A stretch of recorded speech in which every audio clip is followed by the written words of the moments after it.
Nous sommes le jeudi 8 février 2023. Ici Danick Julien, votre bulletin d'information couvrant la région de Portneuf. Info CJSR.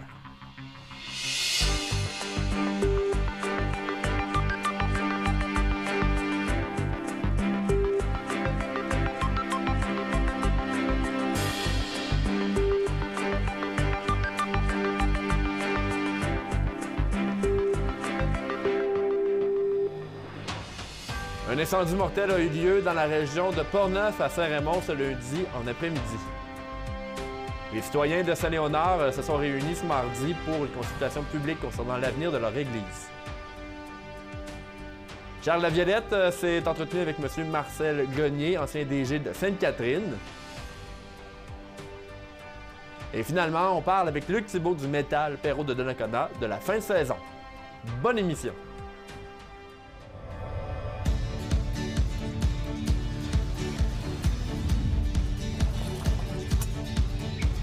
Ici, on se crée des souvenirs au fil des saisons et on vit au rythme de nos passions.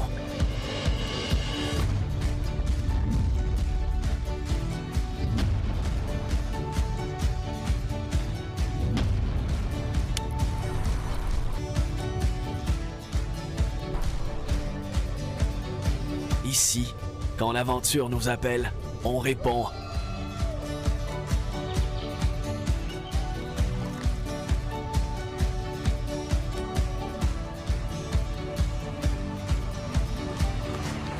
Ici, à Saint-Raymond, ma destination pour un séjour plein air réussi.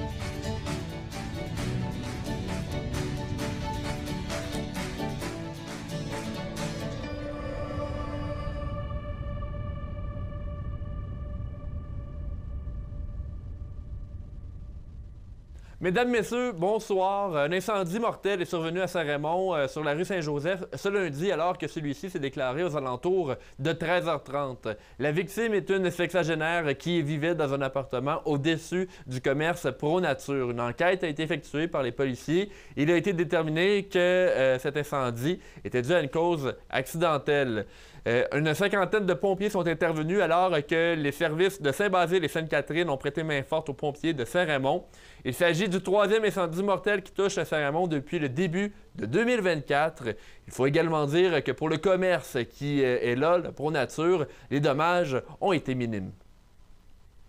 La fabrique Saint-Raymond-du-Nord, qui s'occupe des églises de Sainte-Christine, Saint-Léonard, Saint-Raymond et Rivière-à-Pierre, a pour mission de se départir de ces bâtiments bien liés à l'histoire de ces villes et villages de Portneuf. À Saint-Léonard, un comité visant à prendre en charge l'Église pour s'assurer qu'elle perdure dans le temps a été formé. La foule était au rendez-vous dans le sous-sol de l'Église. Une consultation publique a d'ailleurs eu lieu pour que les citoyens puissent donner leur idée concernant ce qui peut être fait pour changer la vocation du bâtiment, tout en rendant ce bâtiment au service de la communauté.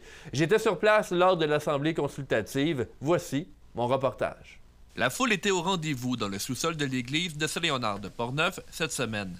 En effet, il s'agissait d'un moment important pour le nouveau comité de requalification de l'église de la municipalité, alors qu'une consultation publique sur l'avenir de l'église a eu lieu mardi le 6 février. En effet, d'ici la fin de l'année 2024, l'église de Saint-Léonard ne pourra plus pratiquer aucun événement par rapport au culte, alors que la fabrique Saint-Raymond-du-Nord a la mission de se départir de l'ensemble de ces bâtiments religieux. Plus d'une centaine de personnes ont participé à la consultation publique afin de réfléchir à ce qui peut être fait pour préserver ce bâtiment religieux.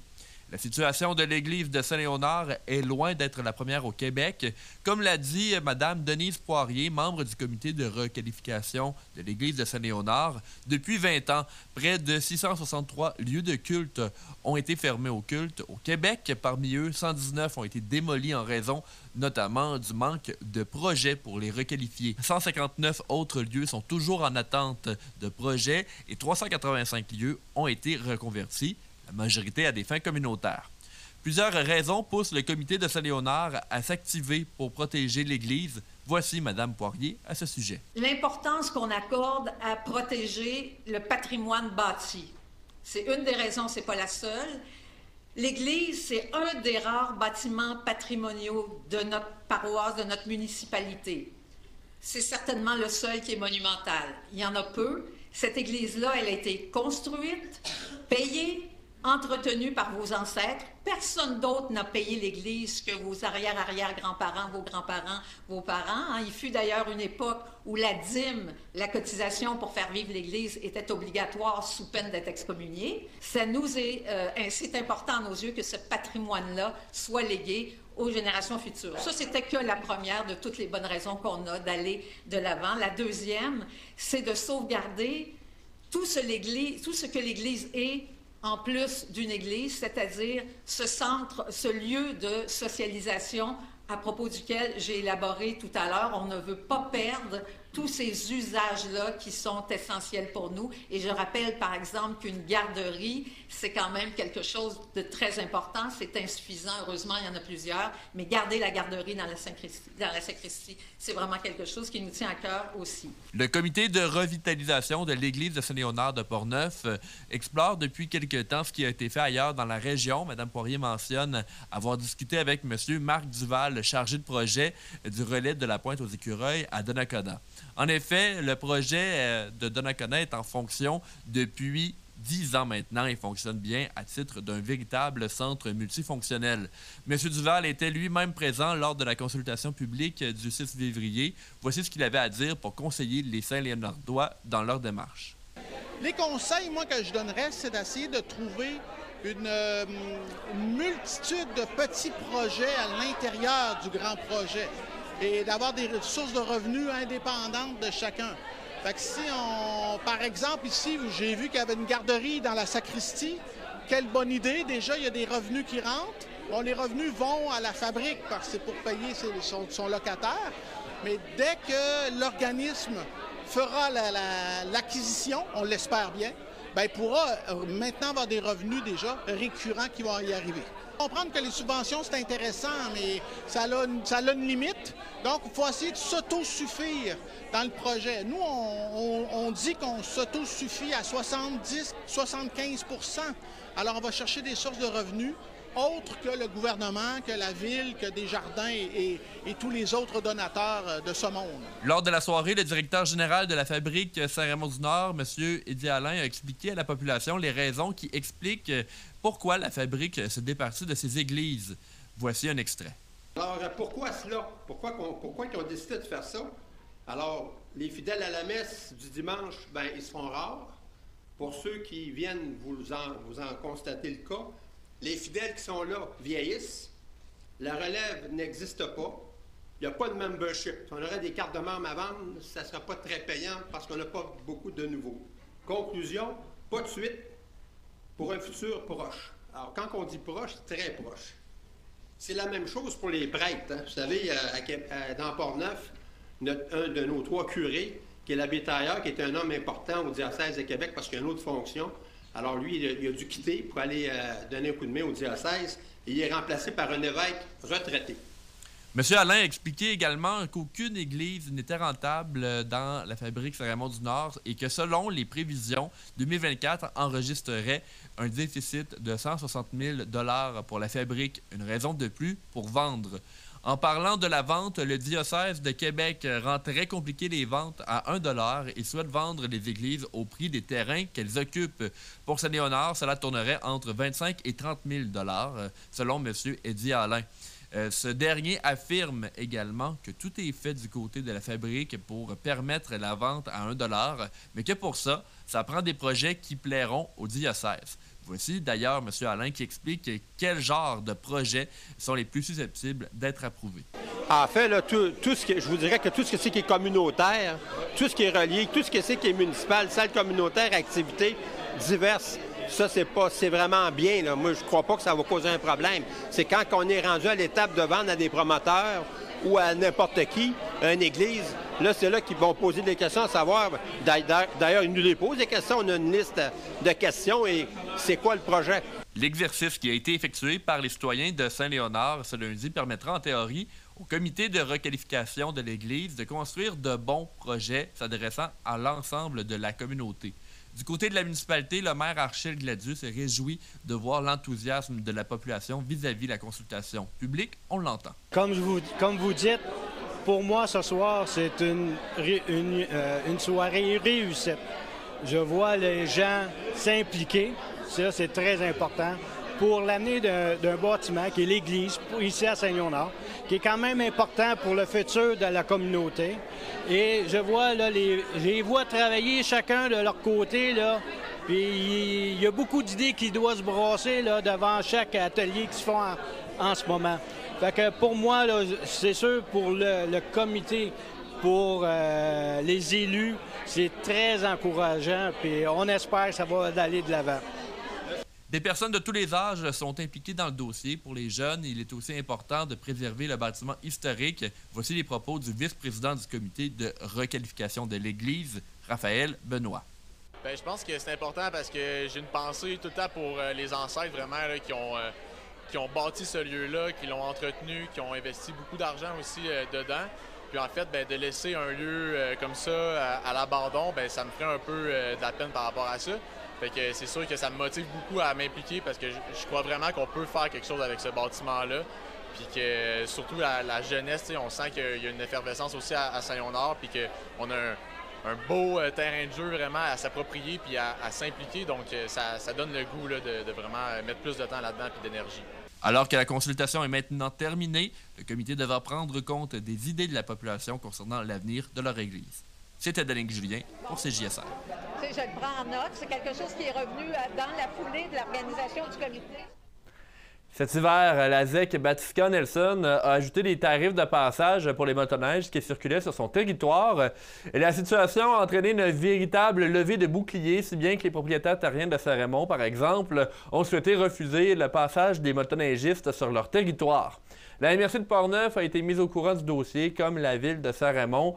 Et mercredi, le 8 février, les deux entités ont annoncé la mise en place d'une entente temporaire avec la ZEC Batiscan Nelson pour que les Portneuvois puissent passer sur la ZEC sans payer les droits de passage. Pour parler de la situation, je me suis entretenu avec le maire de Saint-Raymond, Claude Duplain, un peu plus tôt cette semaine. Voici cette entrevue. Salut Nick, ça va bien? Ça va bien et vous? Ça va très bien. Merci d'être des nôtres, M. Duplain. On parle de la situation de la ZEC Batiscan Nelson et le passage des motoneiges parce que ça a causé beaucoup de bruit depuis le début de l'année, en fait. En fait, ça fait 3 semaines qu'on est là-dessus pratiquement à temps plein. Si on fait un bref résumé pour que vos téléspectateurs comprennent, c'est que tout ça est parti d'ailleurs à une séance de conseil où les producteurs, les propriétaires terriens, oui, qui, depuis des dizaines d'années, donnent les droits de passage au Club des sports pour la motoneige. Donc, gratuitement, ces propriétaires-là acceptent que le Club des sports fasse le sentier de motoneige, les sentiers fédérés, je parle. Oui. Okay? Et la ZEC, elle, de son côté, décide de prendre une autre direction que celle qui était habituellement, où tout le monde pouvait aller sur la ZEC gratuitement, et décide qu'il va y avoir des frais pour ceux qui rentrent sur la ZEC. Ça, c'est en accord avec les lois, là? C'est quand même en accord avec les lois, OK? Mais vous avez des gens qui, tout d'un coup, ça fait des dizaines... vous savez qu'il y en a qui ont été élevés. Il y a des jeunes d'aujourd'hui, de mon âge, là, qui ont été pratiquement élevés sur les ZEC. Là. C'est depuis des décennies que le monde va là. Ça devient un peu le territoire. Et tout d'un coup, bang, vous devez payer pour venir sur la ZEC si vous avez pas de frais annuels d'acquitter. Et en fait, la réponse des propriétaires terriens a dit, moi, ça fait des années que je prête mon terrain au Club des sports sans rémunération. Les propriétaires de chalets sur la ZEC, beaucoup de propriétaires passent sur mon terrain gratuitement pour aller sur la ZEC. Et là, la ZEC vient me dire, maintenant, toi, tu vas payer pour venir sur la ZEC. Mm-hmm. C'est comme l'étincelle qui a allumé. Et ça commence à se parler. Et en plus de ça, les usagers réguliers, même pas les propriétaires terriens, les usagers réguliers ont embarqué en arrière des propriétaires terriens. Et le jour où les propriétaires terriens nous ont dit, nous, là, on barre le terrain au Club des sports, bien là, vous venez toucher à l'économie de Saint-Raymond. C'était un peu prendre en otage le Club des sports, mais pour eux autres, c'était le seul moyen de pression qu'ils pouvaient utiliser pour faire pression. Et comme j'ai toujours dit que Saint-Raymond était à tisser serré, ça n'a pas pris de temps, que c'était une bonne partie de la population qui appuyait les propriétaires terriens. C'est pas tout le monde qui manifestait, mais c'est tout le monde, une bonne partie appuyait. Et là, c'est devenu une polémique. Donc, à ce moment-là, il a fallu que la Ville s'embarque dans ce dossier-là parce que vous venez toucher à l'économie de Saint-Raymond.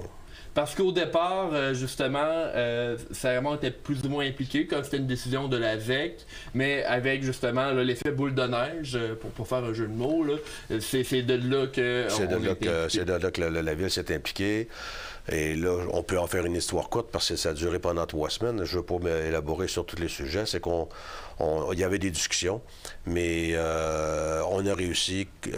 La Ville a demandé au réseau ZEC de s'impliquer dans la situation, a demandé aussi à la MRC de s'impliquer dans la situation pour en venir à une entente aujourd'hui où tout le monde du comté de Portneuf peuvent circuler là, sans frais supplémentaires sur la ZEC.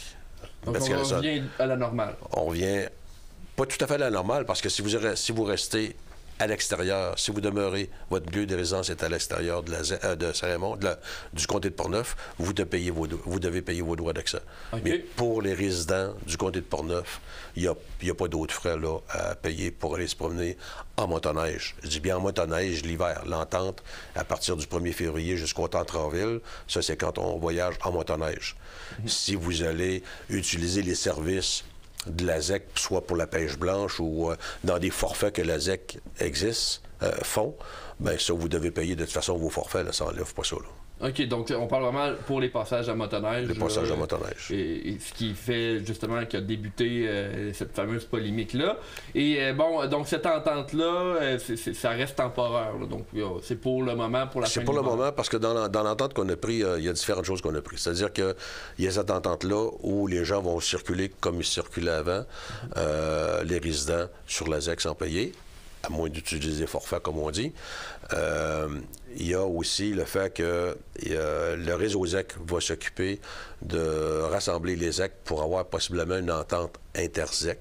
Okay? Parce que vous savez, dans le regroupement des ZEC dans Portneuf, là, vous avez la ZEC Betty-Nelson, vous avez la Genotte, vous avez la Bessonne, puis vous avez la Blanche. C'est toutes des sont comme un bloc monolithique ensemble. Fait que quand vous êtes en été, que vous allez sur la ZEC Betty-Nelson, je ne pense pas que dans la même journée, vous alliez sur la Bessonne. Sauf qu'en motoneige, vous allez au Lac-Adouard, vous passez à travers toutes les... c'est facile, là. C'est facile, là. Et il y a des places que vous êtes vous pouvez être dans le fond de la ZEC Betty-Nelson, mais 1 kilomètre plus loin, là, vous êtes sur la Genotte, là. Oui. Peut-être que ça passe pas en auto, mais en motoneige, avec les lacs, ça passe partout, là. Fait qu'il y a besoin d'un accord entre ça. Et comme cette entente-là est provisoire, parce que là, c'est la méthode qu'on a trouvée pour cette année pour apaiser tout le monde. Les utilisateurs. Les utilisateurs et les propriétaires forestiers, les propriétaires terriens qui donnent les droits d'accès. L'entente qu'on a, c'est qu'il va y avoir un comité. Ça ne sera pas dans 6 mois, c'est maintenant. Il va y avoir un comité de formé avec les agences gouvernementales qu'il faut, avec la ZEC, le réseau des ZEC, avec le réseau motoneige, OK? Pour réussir à parler au gouvernement, pour voir comment on devrait... est-ce qu'on doit changer des règlements? Est-ce qu'on doit ajuster? Est-ce qu'on doit modifier des choses pour justement que cette harmonie-là revienne comme il faut? Parce que vous savez aussi, il y a eu un projet l'année passée dans la ZEC du Mont-Valin, OK? Où ils ont fait un peu la même chose, mais là, dans la loi, ils ne font pas de différence avec les clubs motoneige.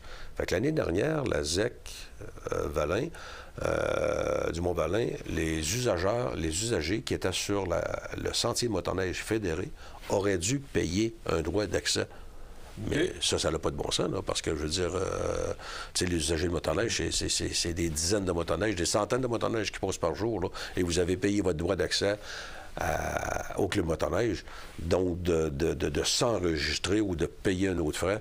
Ça a fait une grosse polémique au Saguenay-Lac-Saint-Jean, puis là, ils en sont venus à une entente aussi un peu provisoire, qui sera débattue parce qu'on a le même problème, parce qu'ici, la Trail fédérée, même s'il y a une entente entre la ZEC et le club motoneige ici, on a, point de vue légal, le même problème à régler que la ZEC Mont-Valin. Donc, ça fera partie des discussions avec le comité qui va suivre. Donc, M. Duplain, il va y avoir également une activité à la ZEC Vatican-Nelson qui est en lien avec cette entente-là cet été. Oui, ça aussi, c'est une autre chose qui a été négociée avec entre Réseau ZEC et la MRC. Oui. Parce que dans tout ce débat, la MRC, là, et ça, je les en remercie, la MRC a bien voulu s'impliquer dans ce dossier-là parce qu'il y avait une question, d'autres questions à régler.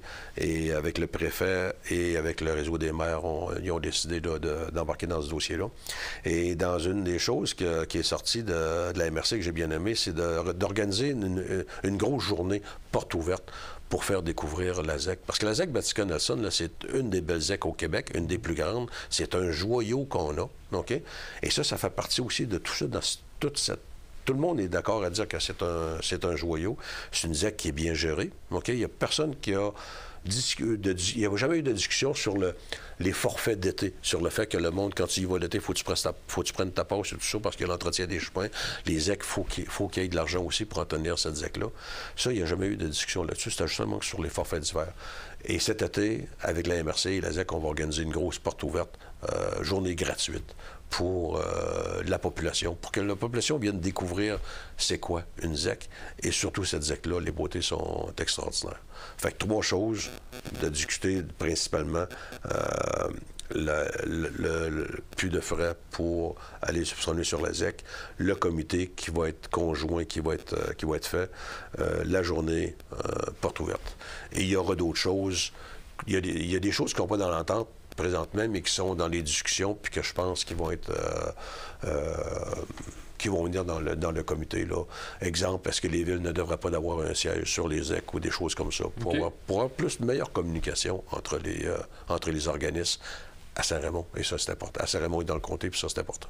Bien, Claude Duplain, maire de Saint-Raymond, je pense qu'on fait le tour pas mal de ce dossier-là. Je vous remercie de vous être rendu disponible là, pour cette entrevue. Et ce communiqué-là va être là, disponible. Là, il va être sur le site web de la Ville, sur notre page Facebook. Et j'imagine que la ZEC fera la même chose avec le communiqué pour que le plus de monde possible puisse être au courant.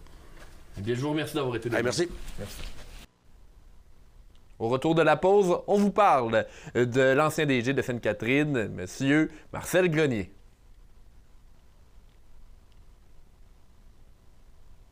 La prochaine impro aura pour thème la nouvelle saison de la Ligue d'impro de Portneuf. T'as 20 secondes, let's go! La Ligue d'improvisation de Portneuf est de retour pour une prochaine saison à partir du 29 janvier prochain. C'est dans une ambiance chaleureuse qu'on va vous accueillir ici au cinéma Alouette à tous les lundis. 4 équipes vont performer pour vous dans une saison de 13 matchs. Avec des joueurs aussi exceptionnels que moi et Jean-François, vous n'allez pas vous ennuyer, je vous le garantis. Pénalité à Kéliane, t'as oublié de dire que les gens peuvent s'inscrire. Puis le 15 puis le 22 janvier, il y a des ateliers. Oh, sérieux, c'est quoi cet arbitrage-là? Ben là.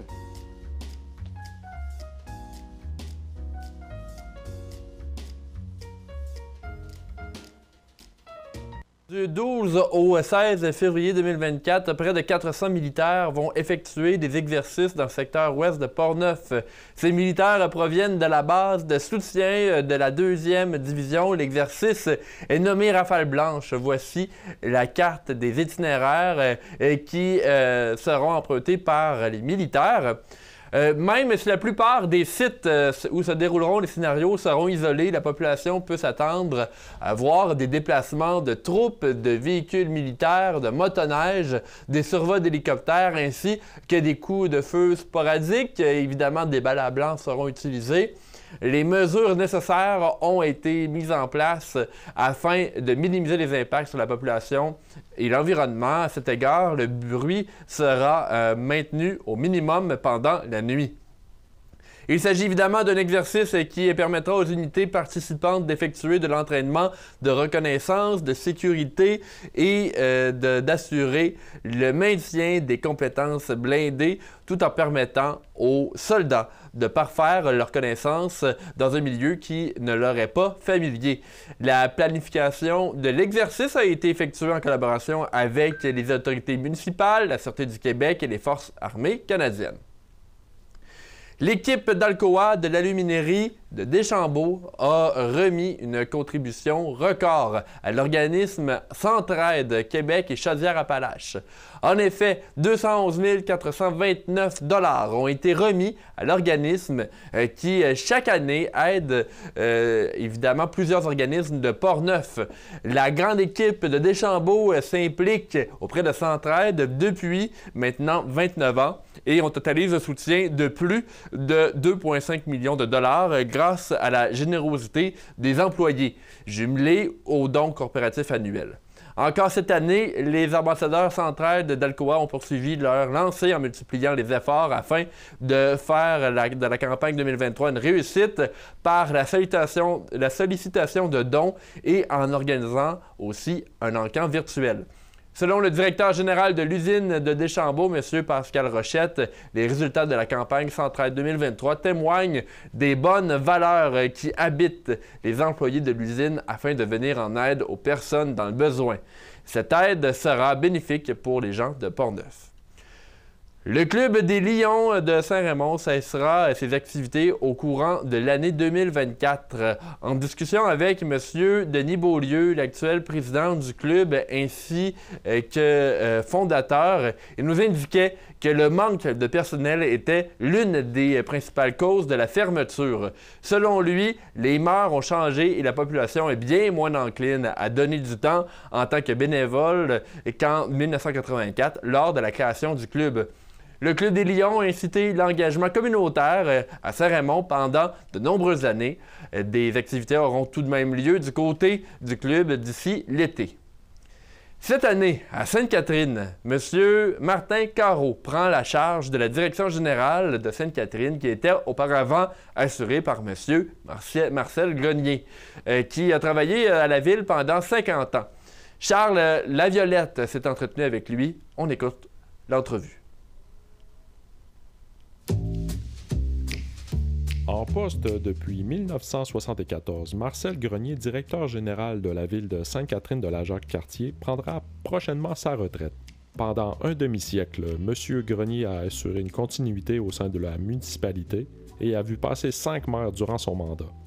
Il occupe actuellement les fonctions de directeur des communications et de conseiller spécial pour assurer le passage du flambeau à son adjoint Martin Carreau. Je suis Marcel Grenier. J'ai été directeur général de la ville de Sainte-Catherine-à-Jacques-Cartier jusqu'à tout récemment. Je suis entré en poste le 29 juillet 1974.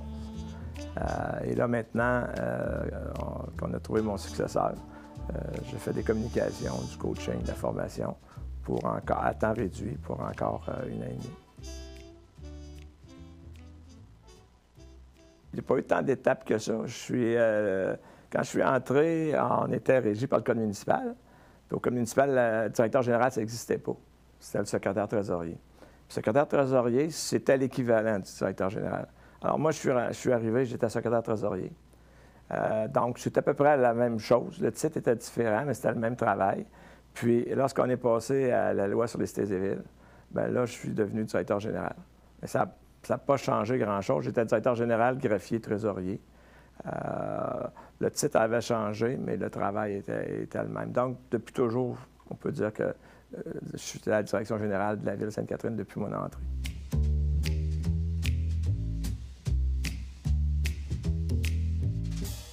Quand je suis arrivé, la population était d'environ 2000 personnes. Et là, on est tout près de 10 000. Donc, on parle d'une augmentation de 5 fois la population. Alors, c'est sûr que ça a changé beaucoup. Maintenant, on a beaucoup de jeunes ménages qui sont venus s'installer ici. C'est un phénomène qu'on voit beaucoup dans la couronne nord de Montréal et la couronne nord de Québec. Parce que les jeunes familles veulent un terrain à un prix abordable, puis ils veulent un bout de terrain pour que les enfants jouent dehors. Toutes les villes en périphérie ont du succès en termes de développement. Là. On retirait de la péréquation à l'époque, parce qu'on était une ville pauvre. Aujourd'hui, comme je disais, au niveau de l'indice de vitalité économique, on est 12e sur 1100 municipalités. Le revenu médian est très élevé. La croissance de la population est très jeune. Alors, ça a beaucoup changé depuis que je suis arrivé.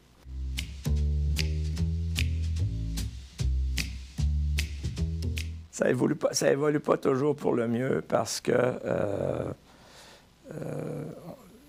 le gouvernement nous dit tout le temps on est pour l'autonomie des municipalités. Puis finalement, on s'aperçoit que c'est le contraire qui se produit. Il y a beaucoup de paternalisme, beaucoup de bureaucratie qui nous rend pas toujours la vie facile. Puis à chaque fois, le gouvernement dit on va dégraisser la machine, on va alléger ça. C'est exactement le contraire qui se passe. Puis c'est encore comme ça. On a des compétences qui sont déléguées par le gouvernement du Québec. On est une créature du gouvernement du Québec. Les gens pensent qu'on peut faire n'importe quoi. On ne peut pas faire n'importe quoi. Les problèmes scolaires, c'est pas nous autres. La santé, c'est pas nous autres. Contrairement à des villes d'Europe. En Europe, ils s'occupent des bâtiments scolaires, ils s'occupent de la santé, des CLSC. Il y en a même qui gèrent des restaurants. Nous autres, on a seulement que les compétences que le gouvernement veut bien nous donner. Puis, souvent, il va venir s'ingérer dans notre travail. Ce qu'il ne veut pas que le fédéral fasse au provincial. Lui, il le fait au municipal. Il y a une volonté de changer, mais finalement, on dirait tout le temps qu'on retombe à la case départ, puis il y a toujours plus de bureaucratie, puis plus de bureaucratie. C'est sûr que maintenant, les gens s'attendent à ce qu'on s'implique dans la santé, qu'on s'implique un peu partout. On fait plus rien que de l'aqueduc, des groupes, des vidanges. On fait toutes sortes de choses. Puis on essaie, dans la mesure où on a une certaine juridiction, on essaie de répondre aux demandes des citoyens. Mais la Ville, maintenant, les citoyens, c'est beau leur dire, cette route-là est au ministère des Transports et pas la Ville. Il veut que ce soit la Ville qui règle son problème. Il aimerait ça que ce soit la Ville qui règle ses problèmes à l'école, qui règle ses problèmes à la clinique médicale. Puis là, on est rendu dans les changements climatiques. On est rendu dans plein d'affaires. Alors, ça a beaucoup, beaucoup évolué.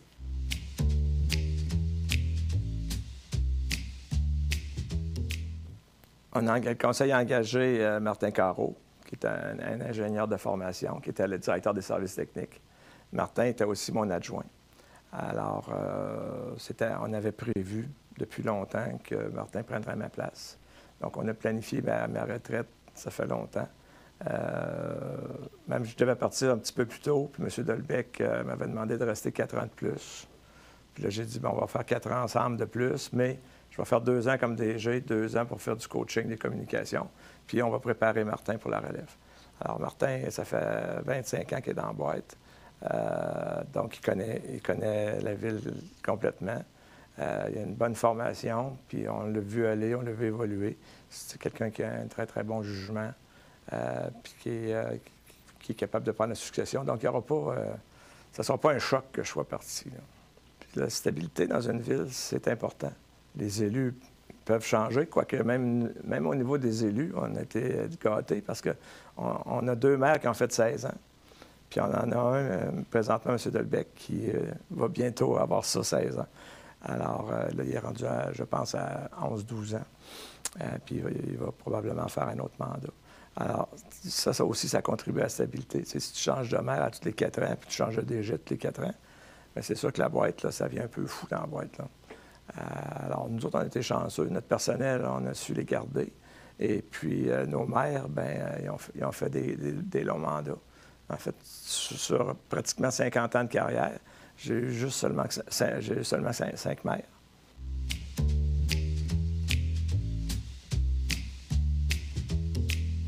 Le contact avec les employés, ça, on avait une belle équipe. C'était vraiment, vraiment agréable.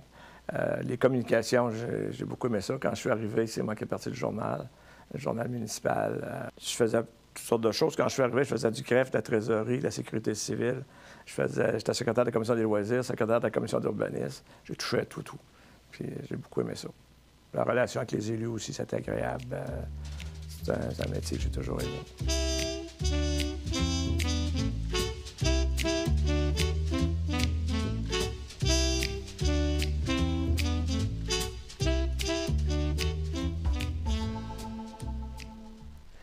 Cette fin de semaine, du 9 au 11 février, il s'agit de la 28e édition du festival Neige en fête de Saint-Raymond. Une foule d'autoneige et de motoneige antique vont défiler dans les sentiers du nord de la région. Vendredi, vers 20h, les propriétaires d'autoneige se rendront au centre de ski de Saint-Raymond. Il y aura une parade ainsi qu'un feu de joie et des feux d'artifice. Cette année, les autoneiges ne pourront pas se rendre à Rivière-à-Pierre comme prévu. Un parcours a été prévu pour justement remplacer le tout. Pour la population, en fait, toute la population est invitée à se rendre vendredi à 20h30 pour la parade, alors que le tout est gratuit à ce niveau au centre de ski de Saint-Raymond. Restons dans les activités hivernales. Le centre vacances Lac-Simon est à l'aube des célébrations de ses 100 ans d'existence. Une journée familiale de pêche sur glace va avoir lieu. Pour l'occasion, le 24 février prochain, de 9h à 15h30, directement au 60 chemin du Lac-Simon, à Saint-Léonard-de-Portneuf. Il y aura de l'ensemencement de truites ainsi que des ateliers d'initiation. Évidemment, le permis de pêche pour cette activité demeure obligatoire. À l'achat de la carte de membre de l'association, il y aura aussi un prix de présence, donc un tirage, tout comme le concours de la plus grosse prise. De plus, il va y avoir des glissades, des sentiers de ski de fond, de patins et de raquettes. De la musique et de l'animation seront également sur place. Finalement, on se dirige à Saint-Casimir pour discuter du premier tournoi de hockey bottine qui va avoir lieu également le 24 février en collaboration avec Plaisir d'hiver. Le tournoi se tient samedi, le 24 février, sur les terrains des loisirs de la municipalité de Saint-Casimir, au 540 boulevard de la Montagne, présenté par le programme Jeune leader de la MRC de Portneuf. L'événement est mené par Rosemary Hamel, une citoyenne de Saint-Casimir désireuse d'augmenter l'offre d'activités sportives dans son milieu. La programmation de cette journée unique sera fort intéressante. On parle d'activités pour tous les goûts. L'événement veut être rassembleur et inclusif. Maquillage, jeux gonflables, glissade, sculpture et également des activités de cardio familial, de la tire sur la neige, un bar et des offres de restauration vont compléter l'horaire d'activité en conservant en arrière-plan les parties de hockey bottine qui se tiendront en continu toute la journée. Les équipes répondront à des critères précis pour assurer en fait que les équipes soient mixtes, donc autant là, pour les genres et les âges. Hormis l'offre alimentaire et le bar, toutes les activités sont gratuites. Le Métal Perrault de Donnacona a mis fin à sa séquence de défaites la semaine dernière. L'équipe figure à la place à la 5e place au classement dans la Ligue de hockey senior 3A du Québec. Il reste 3 matchs pour permettre au Métal Perrault d'améliorer sa position au classement. J'ai parlé avec le directeur général Luc Thibault. Voici cette entrevue. Alors, nous rejoignons en ligne dès maintenant le directeur général du Métal Perrault de Donnacona, M. Luc Thibault. Bonjour, M. Thibault. Bonjour.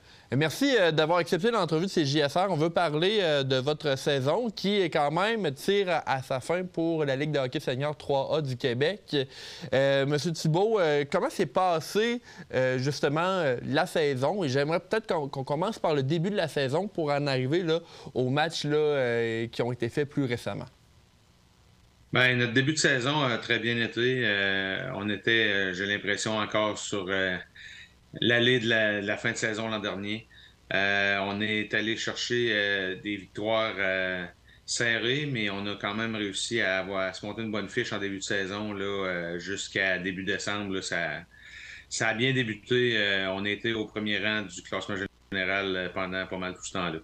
Oui, puis avec quand même une certaine avance. Et là, vous l'avez dit, au mois de décembre, ça s'est corsé un peu. Il y a eu une certaine série de défaites qui, heureusement, a été brisée la fin de semaine passée.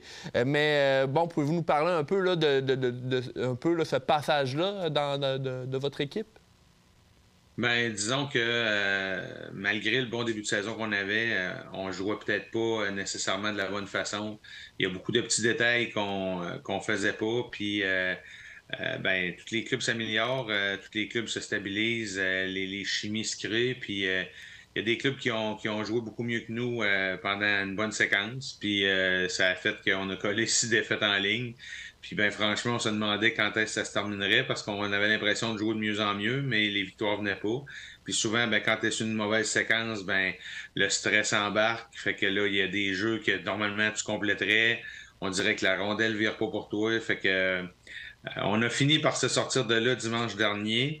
Mais je vous dirais sortir d'une séquence de 6 défaites, mais on a quand même un bon test qui s'en vient vendredi là, avec la première position qui vient de Nakona. Fait que tout est à reprendre, puis il reste 3 matchs à la saison, puis il faut en profiter pour replacer tout ça.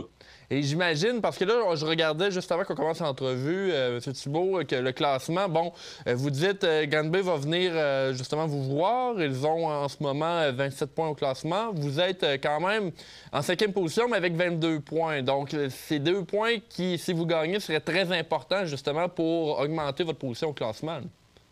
Assurément, le classement serré comme ça, c'est très positif. C'est très positif parce que chaque match a une grande valeur. On a encore une chance de finir avec 28 points si on additionne nos 6 points qui sont potentiels présentement. Mais le classement serré comme ça fait des années que j'ai pas vu ça. Il y a 6 équipes qui peuvent finir... Les 6 premières positions, il n'y a vraiment rien de décidé. Puis ça va être une lutte à finir avec tous les matchs qui restent pour les 3 prochaines fins de semaine. C'est que ça va être du hockey bien plaisant. Une très bonne façon de se préparer pour les séries éliminatoires. Et justement, le match de vendredi, ça se passe à Donnacona? Oui, à 20h30. Granby, qu'on est allé battre chez eux en début de saison, qui sont venus nous battre chez nous début décembre, qui ont été dans notre séquence de défaites. Ils nous avaient visités. On s'attend à un match enlevant vendredi. Eux peuvent encore plus sécuriser leur première place avec une victoire. Puis nous, ben, on peut aspirer à monter au classement quand même significativement, comme je vous disais, avec le classement serré à 3 équipes à 22 points présentement, puis une coupe à 24-25. Chaque match va avoir une valeur inestimable. M. Thibault, si on regarde, justement, on parle des positions au classement. Il y a 8 équipes dans la Ligue de hockey senior 3A du Québec. Et là-dedans, bon, est-ce que c'est toutes les équipes qui vont accéder aux séries éliminatoires cette année? Oui, les 8 équipes participent aux séries éliminatoires. Dans le fond, classement 1 à 8. 8 va visiter 1, 7 va visiter 2, 6 va visiter 3 et 5 contre 4 dans des séries 4 de 7. Fait que là, dans le fond, nous, la seule chose qu'on contrôle, c'est nos résultats à nous. On vise idéalement d'être au moins local à la première ronde, donc finir dans le top 4. Je vous dirais que c'est pas les objectifs qu'on avait en début de saison. Mais notre séquence de 6 défaites est venue changer la donne beaucoup. Fait que là, ben, on vise d'avoir l'avantage à glace au moins pour la première ronde. OK, parce que c'est ça. Quand on est justement dans le top 4, on peut avoir l'avantage de la glace. Et ça se trouve à être quand même un bon avantage pour commencer les séries? Bien, assurément. C'est un avantage que si un match ultime, ben il va être à la maison. Si tu as la chance d'avoir la foule en arrière de toi, puis si je me fie aux foules qu'on a cette année, puis aux foules qu'on a eues dans les séries l'année passée, c'est un atout majeur pour nous aussi. Un atout majeur pour les joueurs, le support de la foule. Puis je pense que ça peut faire une grosse différence dans la résultat d'une série pendant la fin de saison. Ça ressemble à quoi, la foule que vous avez dans vos matchs à la maison? Ben là, grosso modo, je vous dirais une moyenne aux alentours de 800-850 par match. Wow. Ce qui est très, très bon. On est dans les meilleures foules de la Ligue, je vous dirais. Malgré le fait qu'on n'est pas nécessairement une grande ville, on a quand même des très bonnes foules. Puis les gens sont passionnés. Nous l'ont fait sentir pendant notre séquence de défaites. Puis c'est normal. On a créé des attentes à tout le monde, puis les gens étaient déçus, puis on a compris, puis on espère avoir eu notre creux de vague dans le bon temps, puis que là, on va rebondir, puis on va repartir du bon côté jusqu'à la fin de la saison et des séries éliminatoires. Parlez-nous rapidement là, de vos joueurs. Vous nous avez dit que d'autres équipes avaient formé une chimie. Est-ce que c'est aussi le cas pour le Metal Perrot? Ben, je vous dirais, chez nous, même dans la mauvaise séquence, jamais on a senti que les joueurs, il y avait du laisser-aller, que les joueurs s'en foutaient. Ça, non, c'est pas vrai. Les joueurs ont toujours été là, les joueurs sont dédiés, la chambre est bonne, les gars sont souriants, ils viennent pour les bonnes raisons. C'est juste, je vous dirais, c'est dans l'exécution qu'on a des problèmes. Les gars, malheureusement, on suit plus au talent qu'au plan de match, puis ça nous a rattrapés. Je pense que les gars n'ont pas le choix de le comprendre aujourd'hui avec le classement, de la façon que ça va. Puis je pense qu'on a la maturité de rebondir dans cette situation-là. Bien, M. Thibault, on arrive à la fin de notre entrevue. En terminant, est-ce que vous voudriez dire à nos spectateurs quelque chose, peut-être les inviter là, aux matchs qui vont se faire à Donnacona d'ici la fin de la saison?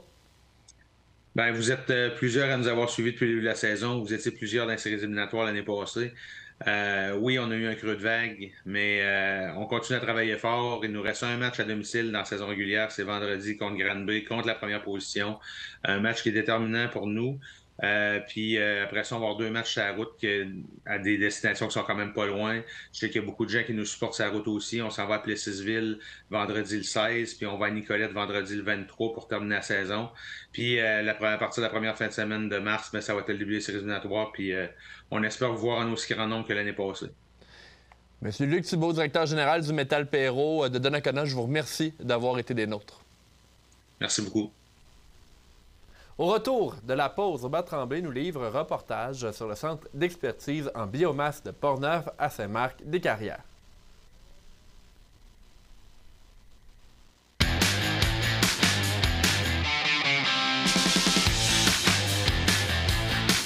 Au Québec, il y a presque 300 000 chasseurs et tout près de 700 000 pêcheurs.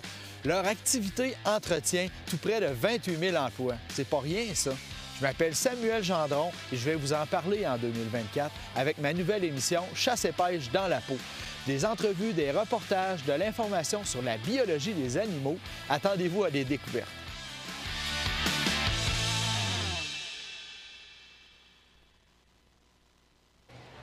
C'est quoi le plan? On bouge?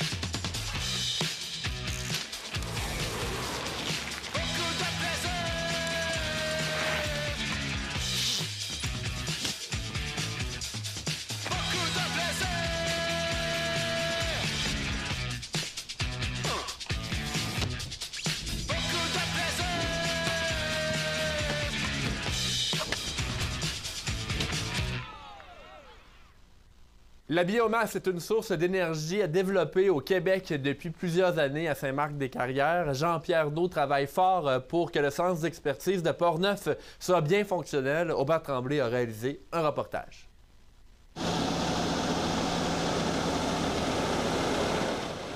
Saint-Marc-des-Carrières, mercredi le 7 février. Le Centre provincial d'expertise en énergie biomasse Desjardins reçoit enfin la chaudière qui sera au cœur de son fonctionnement. Pour le président de l'organisme, Jean-Pierre Naud, c'est l'aboutissement de plus de 10 ans d'efforts. Ben oui, c'est un grand jour. Ça fait tellement longtemps qu'on l'attendait. Hein? C'est un employé de Saint-Marc-des-Carrières qui vient décharger le camion. La ville croit en ce projet.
C'est le changeur qui va produire l'eau chaude, en fait.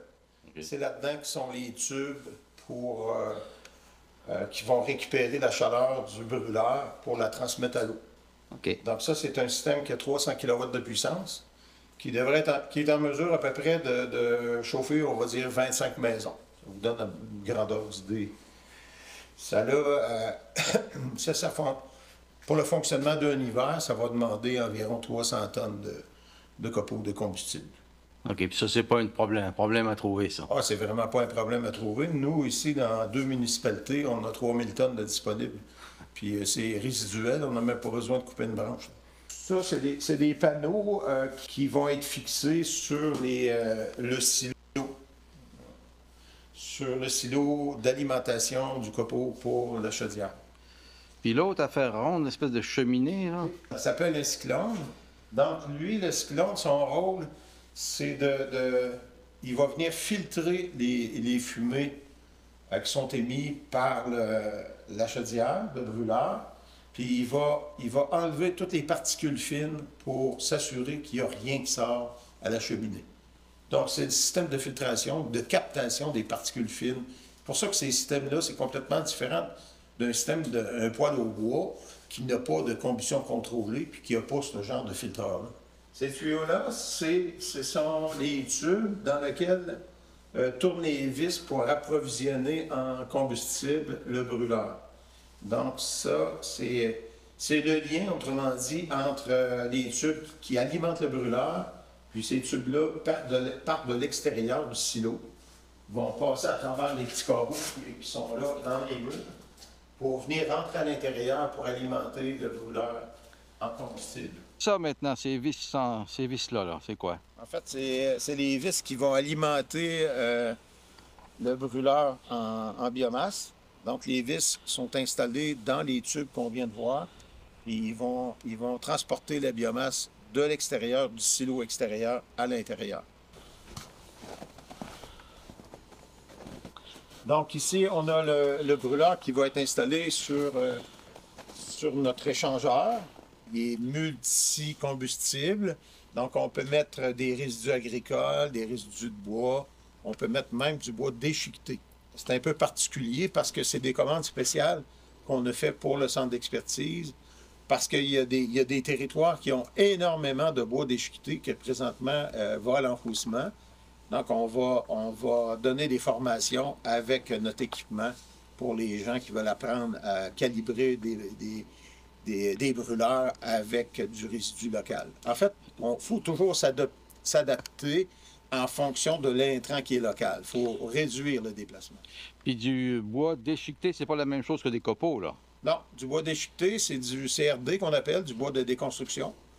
Il y en a quand même beaucoup d'enfouis présentement au Québec. Ça pourrait être transformé en énergie locale plutôt que de l'enfouir. Bref, il restera à assembler tous ces morceaux pour que le centre puisse enfin remplir ses fonctions de formation, de vitrine technologique et de recherche. Le séchoir à biomasse, lui, est déjà fonctionnel.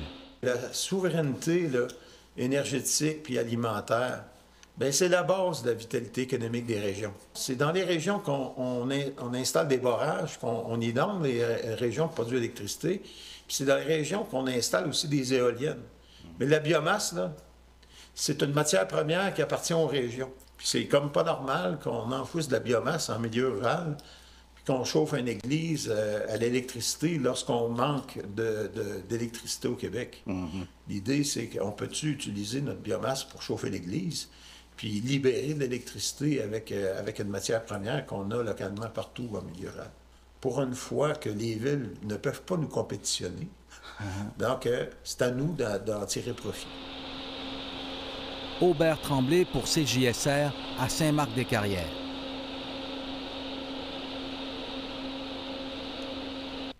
On poursuit dans le bulletin d'information. Mon collègue Philippe Papillon était du côté de Donnacona pour justement là, une belle activité. En fait, c'est un marché, le marché aux couleurs de l'hiver qui était du 3 au 4 février.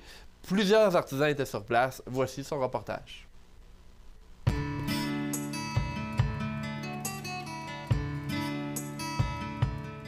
On organise des marchés autant à l'extérieur qu'à l'intérieur.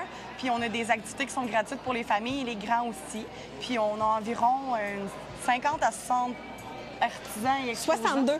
60, entre 50 et 60, tout dépendant de l'endroit où on est.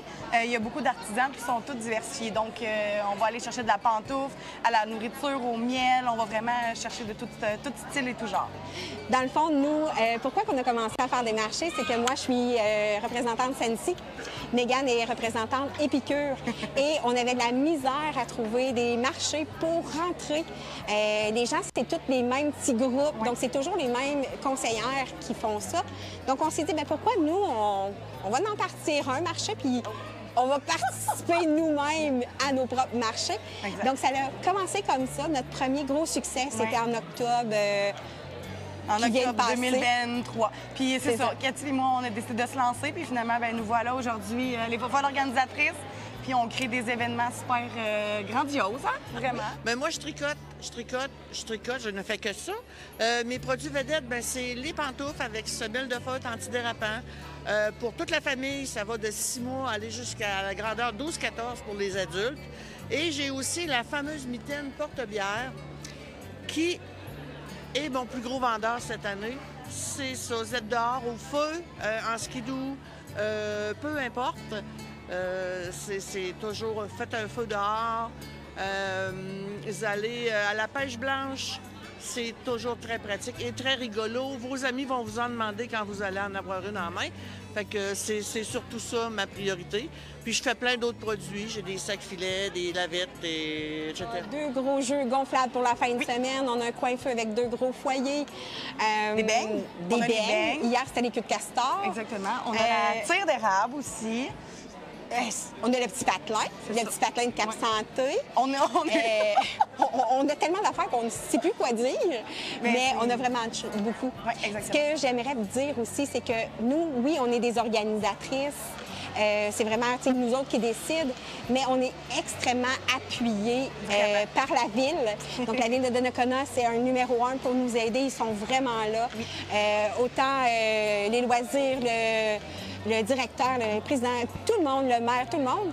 On a aussi la Chambre du commerce qui nous a aidés, surtout avec les médias sociaux. On a M. Caron, donc le député, qui nous a aidés.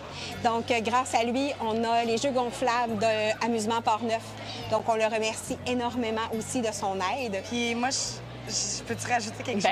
Je dirais un gros merci aussi à Amusement Port-Neuf qui sont là pour nous aider. C'est un de nos partenaires en or qu'on aime beaucoup, puis à tous les marchés qu'on organise qui sont parmi nous. Donc, un gros merci à Maxime et sa conjointe pour cet événement-là, puis l'aide qu'il nous apporte à tous nos événements, puis de participer aussi. C'est vraiment très agréable. Donc, notre prochain devrait être en juin. Exact. Donc, suivez le groupe Facebook Marché aux couleurs des saisons. Avec nous! Et avec les fofolles. Donc, suivez-nous. Ça va nous faire plaisir de vous revoir au Parc des Berges le 1 et 2 juin. Ouais. Alors moi, je fabrique des sauces piquantes, des arachides piquantes, des sauces barbecue et des épices pour la cuisson, des assaisonnements. La plupart des choses qui sont sur la table ont toutes un léger piquant et sinon un gros piquant. C'est fait avec des piments que je fais pousser, des piments forts que je fais pousser. J'ai aussi des fournisseurs qui sont québécois, évidemment. Donc, c'est vraiment tout du local. On a des sauces piquantes avec 7 saveurs différentes, 7 niveaux de force bien différents, des arachides piquantes, les sauces barbecue. Sauce barbecue dont je suis très fier d'ailleurs parce qu'elle a gagné le prix de la meilleure sauce au Québec au Grand Barbecue de Warwick l'été passé. Donc, c'est vraiment quelque chose dont je suis très fier. Puis les gens en raffolent. Tout le monde qui goûte l'achète. Je suis obligé de les avertir.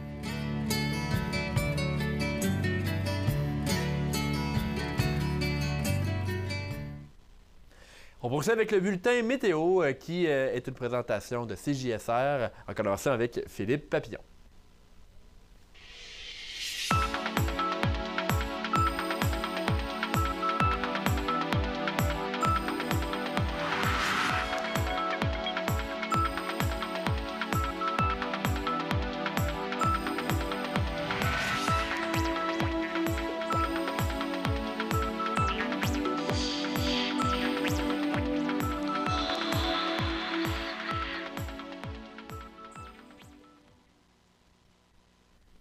Alors, on est à la fin de notre bulletin d'information. Mon nom est Danick Julien. Je vous remercie d'avoir été des nôtres. Merci à Luc et Tony pour leur travail à la technique. Merci à Charles, à Aubert, à Philippe pour leur reportage. Merci à nos invités. On se dit à la semaine prochaine.